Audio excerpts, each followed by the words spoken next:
So moving on to transportation, you still have to get around, right? So public bus, trains, metro, those are still good options. Yes, they have surveillance. Yes, there is, again, a privacy and anonymity trade-off, but you can pay cash and you can get where you need to get.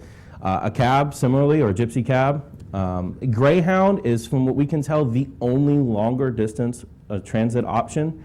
As of this point, they still accept cash. We're not sure how long that's going to change. They have indicated plans to start requiring ID, but they haven't enforced it yet. There are a lot of people who claim that they are starting to do security checkpoints, but they're easy to get around. You can wait for the next bus. You can get out of line and avoid them, and it's something you'll need to be aware of. But so far, we're still going to recommend it. Carpool or rideshare or working through a community, if you're living in one, is another way to go. And then lastly, the best way to be an independent traveler is to use anything that doesn't require a registration. A 50cc scooter or less can be used just by purchasing it, or bicycle, anything like that works well. The next step is being aware of all the tracking that goes along in your daily life. From your iPhone, your Google phone, your Samsung phone, whatever you've got, it's going to have GPS and Bluetooth. You need to leave those disabled. They can be used to track you. It's best to turn the cell phone off entirely if you're not expecting a call or using it, since the cell network can be used to track you. Wi-Fi works the same way. People can track you through that. It's also a good reason for you to make sure that your security is tight on all of your devices. If a hacker is able to gain entrance to your devices, they can use that to follow you around. And then RFID is everywhere. You need to have an RFID zapper and zap everything you get. Don't assume that your clothes, just because their clothes are safe. RFID is being used for everything, and you need to have an RFID purse, wallet, jacket pocket, something that is shielded so that if you do make a purchase of goods, you can leave it in there until you get home and can zap it.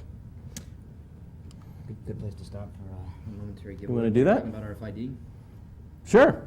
All right, so while we're on the topic of RFID shielding, so we actually have a giveaway here, and while speaking of unobtaining them, these are actually no longer available. These were swag at last year's Shmoo. So this is an RFID blocking passport wallet, nicely labeled with Shmoo on the front of the wallet.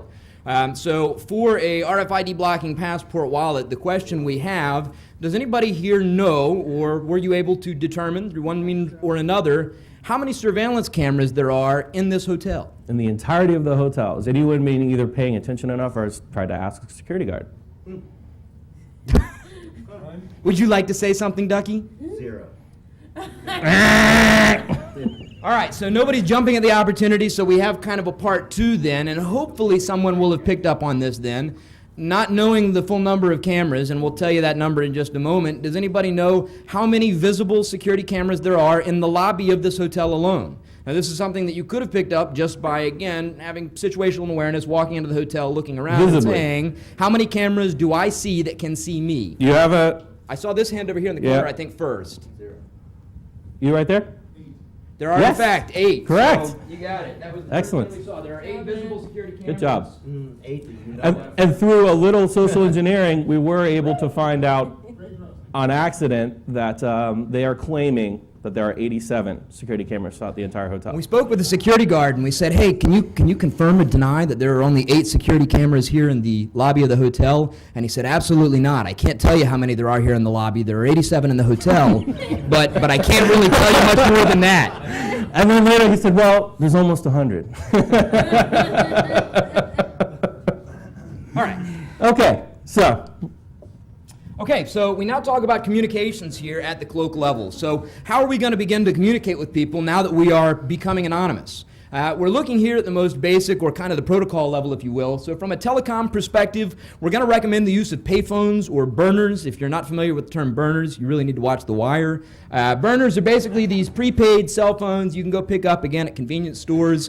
If you watch too much Law and Order, you'll hear the cops say, oh, they're completely untraceable and untrackable. Not true. However, they are certainly more difficult to trace and track than a cell phone for which you have a contract. So again, these are basically disposable multiple devices. You go pick one up. It's got a set number of minutes. You use the minutes that come with the phone. You toss it after you're done and pick up another one. Now, again, as Adam pointed out, this is certainly more costly than having a $29.99 all-you-can-eat cell phone plan from your local provider. You're going to pay, a cash price on these phones, and by throwing them away, we're expecting you to get a new one every week or month or whatever duration of time you need. So we know this is more expensive. We're ignoring the cost factor here and focusing instead on anonymity alone.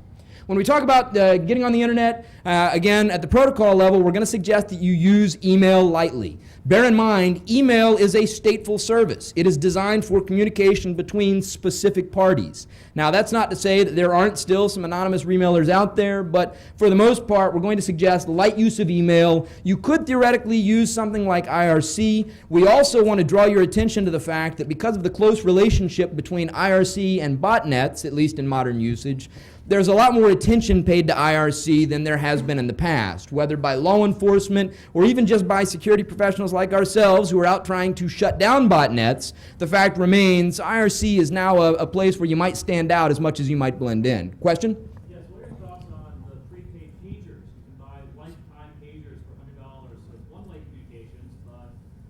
So to repeat the question was, what do we think about the prepaid pagers, which are much like the burner cell phones, but you basically, again, pick these up prepaid? And the honest answer to that question, unless you want to add anything out of it, is we hadn't really considered it. I would speculate that they are probably of equal value, although...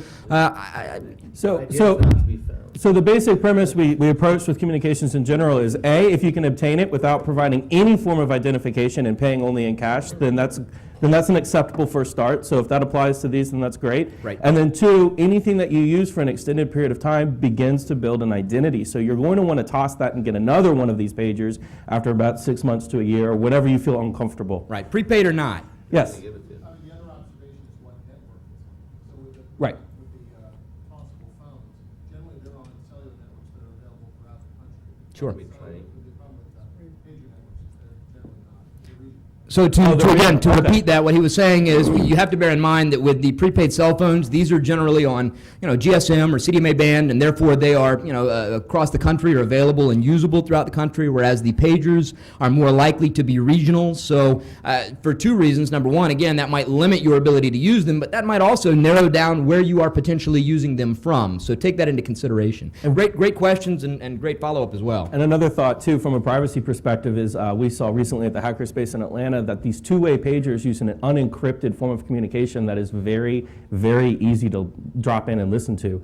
So you want to be aware of that with those types of systems. All right, and the last if you've been watching GSM, I guess the Oh, yeah. GSM talks, I guess really the same thing applies to the phone. If you guys saw Chris Padgett's talk, that was phenomenal and Excellent. lots of fun, right? He was talking about GSM and the just massive failures with GSM crypto, and before he even got to the crypto, he pointed out that they didn't really have to attack the crypto in GSM in order to really take advantage of the phones and networks. So if you haven't seen Chris Padgett's talk, I highly suggest you go pick up a copy of the video. It was outstanding and highly relevant to this topic. All right, last thing before we move on, I promise. But Yep. this is also very important in regards to long-distance prepaid cards, and this applies to anything else that you obtain that has an account number. If you're going to keep that card in your wallet, and then someone is going to be able to get your wallet, they can get that account and then look at every number you've dialed, right? So A, you're going to want to destroy the original copy of that account number, and then B, you're going to want to write that down in an encrypted fashion on a piece of paper that you put in your wallet. If you use a simple Caesar cipher or something real basic like add a fixed number to every number, that's good. But if you're more math inclined, a more complicated cipher method would be better to store those account numbers so that if someone obtains your wallet, they can't know immediately, oh, that's an Alltel long distance card. Let's go find out every number he's dialed in the last 6 months. The last reference we make on this slide under the header of encryption is for off the record. Off the record is a specific mechanism that is used most commonly with either instant messaging or IRC. The premise behind off the record is a means of providing encrypted communications with plausible deniability. What off the record aims to do is eliminate the use of any digital signatures or any identifying data that could conclusively prove or that would provide non-repudiation that you participated in a certain conversation. So if you want to have encrypted communications via instant messenger, but you don't want to be able to be identified as one of the parties in that communications, using off the record can help to alleviate, again, some of the potential for being tracked by those very communications or conversations themselves. All right, getting online at the Cloak level, again, we're going to talk now about some of the things that you can do to get online. Obviously, in getting online, you're going to want to aim to use public kiosks or free and local Wi-Fi.